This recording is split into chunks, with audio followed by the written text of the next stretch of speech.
Hello नमस्कार, जय हिंद। एक बार फिर से आप सब लोगों का स्वागत है। आज हम लोग डिस्कशन करने वाले हैं सबसे ज्यादा इंपॉर्टेंट और सबसे प्यारी वैकेंसी एनसीसी स्पेशल एंट्री के बारे में। अब आप कहोगे सर ऐसा क्या खास है? देखो भाई, बिना एसएसबी के बिना रिटर्न के आपको एसएसबी जाने का मौका मिल जाता है, वरना लोगों के लिए यही रहता है यार एसएसबी पहुंचना है तो पहले रिटर्न निकालना है फिर करना है। यहाँ पे इंडियन आर्मी आपको एक मौका दे रही है और ऐसी बहुत सारी वेरियस वैकेंसीज आती हैं आपके सामने जो आपको डायरेक्ट एसएसबी में जाने का मौका दे रही है। तो भाई देखो, देरी किस बात की, आपके पास होना क्या चाहिए? आपके पास एनसीसी सर्टिफिकेट होना चाहिए। तो एक एक करके सारी डिटेल समझते हैं। सबसे पहले तो आपको पता होना चाहिए ऐसी कौन सी वेबसाइट है जहां से आपका भविष्य निर्धारित होगा। तो वो है joinindianarmy.nic.in।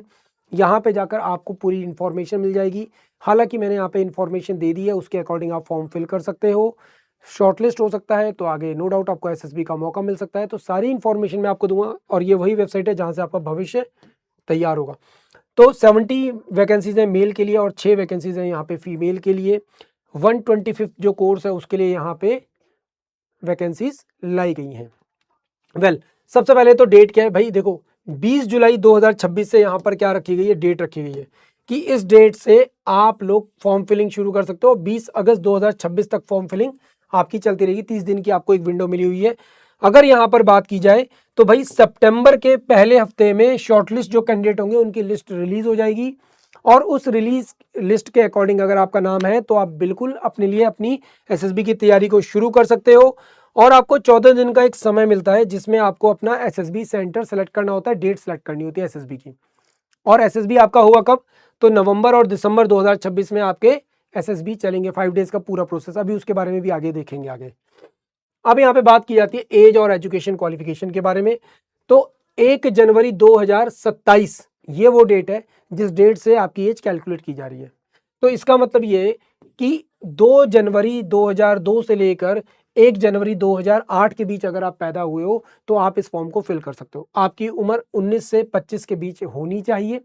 दूसरी चीज, आपके पास एनसीसी का सी सर्टिफिकेट होना जरूरी है जिसमें आपके पास जो ग्रेड होंगे वो होने चाहिए ए एंड बी।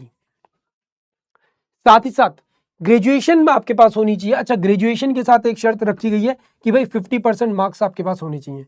पर यहाँ पे ना कई लोग क्रिटिसाइज करते हैं, सर आप गलत बता रहे हो, 50% मार्क्स नहीं है, हमने फिल किया था नहीं हुआ।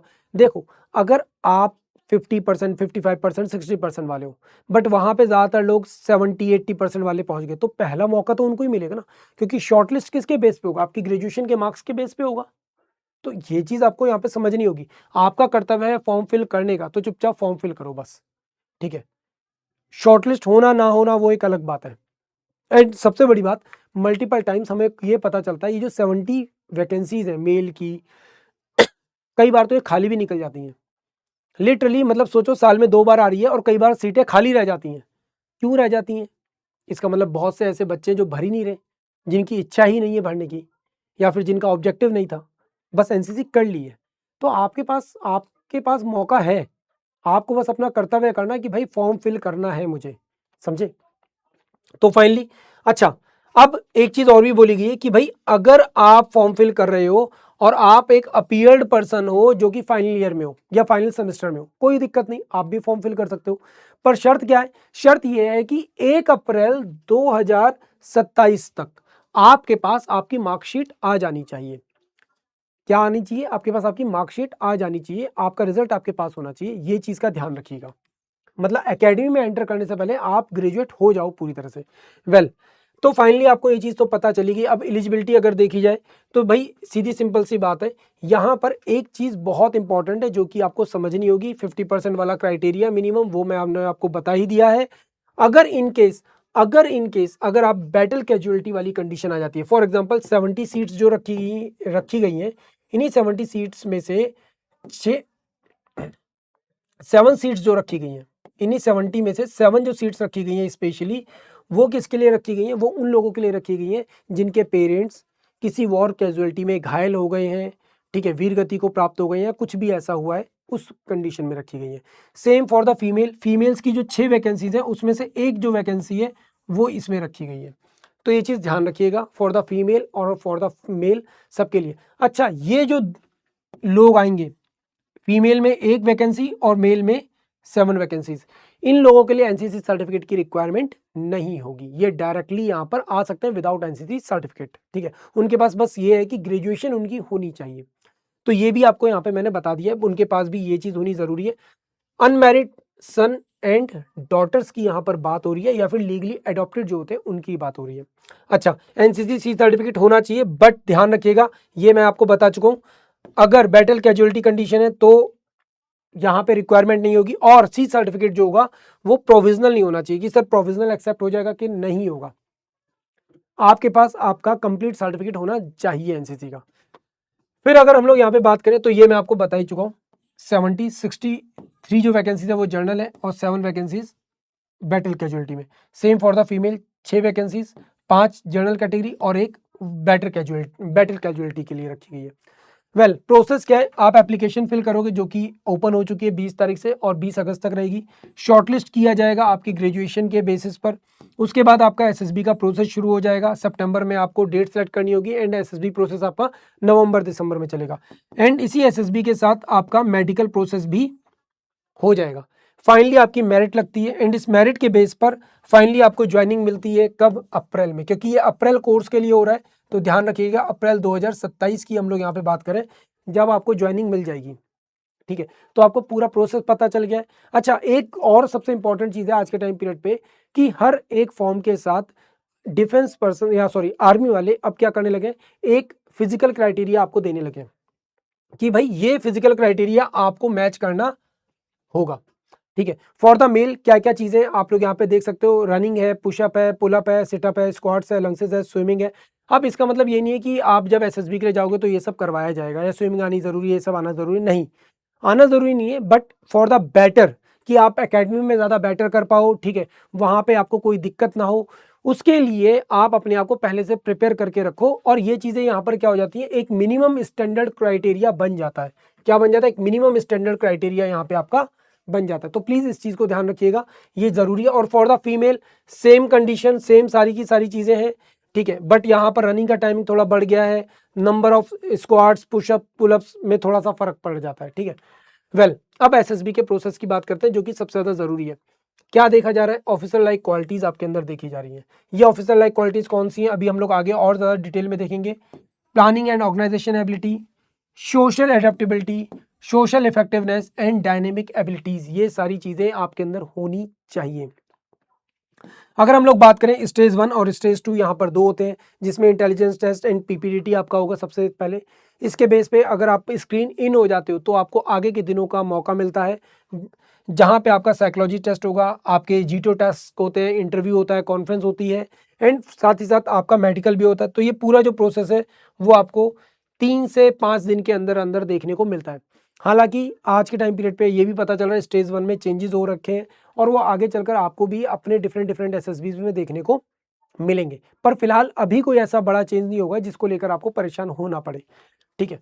तो अब अगर आप लोग देखोगे तो इस पूरे प्रोसेस की शुरुआत क्या है, तो भाई आपके OLQs को चेक करने के लिए सबसे पहले डे 0 होता है, या कई बार डे 1 ही होता है वो, जिसमें आप लोग रिपोर्ट करते हो, एंड सेम आपके सामने स्क्रीनिंग टेस्ट होता है जिसमें आपका OIR एंड पीपीडीटी होता है।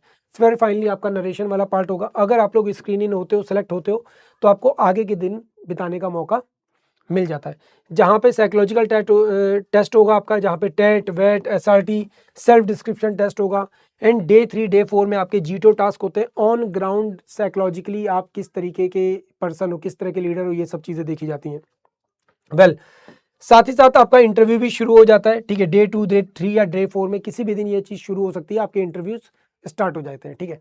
एंड ये सारी चीज़ें होने के बाद फाइनली फिर आपके जो भी साइकोलॉजिस्ट होंगे, जो भी जीटीओ होंगे, और जो भी इंटरव्यू ऑफिसर्स होंगे, वो आपके पूरे के पूरे जो इन्फॉर्मेशन है, आपकी रिटन इन्फॉर्मेशन, ऑन ग्राउंड आपकी एक्शंस, ठीक है, और इंटरव्यू में आपने जो भी बोला है, उन सब चीज़ों को एक साथ मिलाकर देखेंगे कि भाई आखिरकार आप सच में वो ही इंसान हो जैसा हम सोच रहे हैं, या फिर कुछ अलग हो, ठीक है।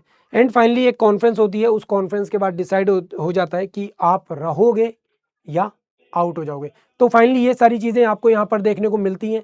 अब अगर हम लोग आगे बात करें तो यहाँ पर सबसे इंपॉर्टेंट चीज़ जो आएगी वो क्या आएगा आपका, कि आपकी ऑफिसर लाइक क्वालिटीज कौन कौन सी हैं। तो सबसे पहले आता है आपका mind, heart, guts and limbs. अगर आप लोग देखोगे ये सारी की सारी ऑफिसर लाइक क्वालिटीज आपके अंदर होनी जरूरी है।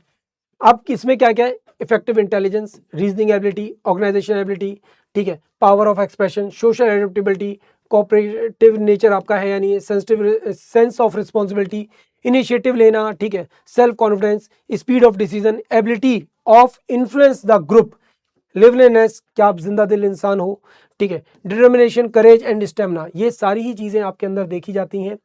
ठीक है, सीधी सिंपल सी बात है कि भाई ये ऑफिसर लाइक क्वालिटीज एक दिन में डेवलप नहीं होती। एंड अगर आप एनसीसी कर रहे हो तो आपके अंदर काफ़ी हद तक ये क्वालिटीज़ डेवलप हो चुकी हैं। क्यों मैं ऐसा कह रहा हूँ, क्योंकि एनसीसी वाले जो बच्चे होते हैं वो ऑलरेडी 2 साल 3 साल से ये सारी चीज़ें अपने अंदर देख रहे हैं, वो उस नेचर के साथ उस एटमोसफियर के साथ काफ़ी हद तक फेमिलियर होते हैं। एंड यही सबसे बड़ा रीज़न होता है। अच्छा, अगर हम लोग यहाँ पे कमीशन को लेकर बात कर लें तो 49 डेज की, सॉरी 49 वीक की आपकी क्या होती है, ट्रेनिंग होती है। कहाँ पे, ओटीए चेन्नई में। शॉर्ट सर्विस कमीशन आपको 5 साल का मिलता है, फिर आगे चलकर ये एक्सटेंड होता है आपका 10 ईयर्स तक का हो जाता है। एंड अगर आप परमानेंट होते हो, ठीक है, तो आपको पहले ही पता चल जाएगा कि भाई आप परमानेंट हो रहे हो। ठीक है, 10 साल में ही आपको पता चल जाता है आप परमानेंट हो रहे हो, क्योंकि आपकी जो कॉन्फिडेंशियल रिपोर्ट्स और जो सीनियर्स तैयार कर रहे हैं, आपकी अवेलेबिलिटी कैसी है, आप कितने ज़्यादा तैयार हो आगे के लिए, तो ये सारी चीज़ें डिसाइड हो जाती हैं पहले 10वें साल में ही। अदरवाइज 14 साल के बाद या तो आप बाहर हो जाओगे, और अगर आप तैयार हो, अगर ऑफिसर समझते हैं कि भाई हाँ इसको रखना है आगे, तब फिर आप 14 साल के बाद क्या हो जाते हो, परमानेंट कमीशन की तरफ चले जाओगे। बट वो पता आपको यहीं पर चल जाएगा, 10वें साल में ही पता चल जाएगा। तो ये चीज़ मैं आपको पहले ही यहाँ पे अवेयर कर देता हूँ, तो अपने आप को तैयार रखिए इस चीज़ के लिए। अब क्या कर सकते हो नेक्स्ट, अगर आप लोग अपनी एसएसबी जर्नी शुरू कर रहे हो, अगर आप कुछ भी ऐसा प्रिपेयर कर रहे हो, तो आपको परेशान होने की ज़रूरत नहीं है। आप मेरे टेलीग्राम चैनल के साथ कनेक्ट हो सकते हो। अगर आप डायरेक्टली मेरे साथ कनेक्ट होना चाहते हो तो आप टेलीग्राम पर सिंपली जाकर लिखिए लोकेश सिंह सर, LOKESHSINGHSIR।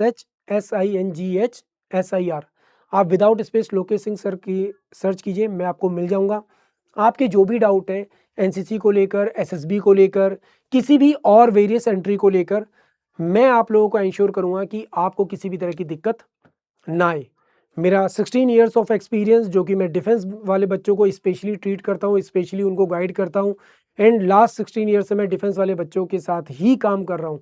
तो मैं कोशिश करूँगा कि मेरा जो एक्सपीरियंस है वो आप लोगों के लिए ज़्यादा बेहतर हो, आप लोगों को हेल्प कर सके आगे कैरियर में बढ़ने में, और डिफेंस की जर्नी को मैं आपकी आसान बना सकूँ। तो आप लोग मेरे साथ जुड़ सकते हैं या फिर डायरेक्टली मुझको मैसेज कर सकते हैं,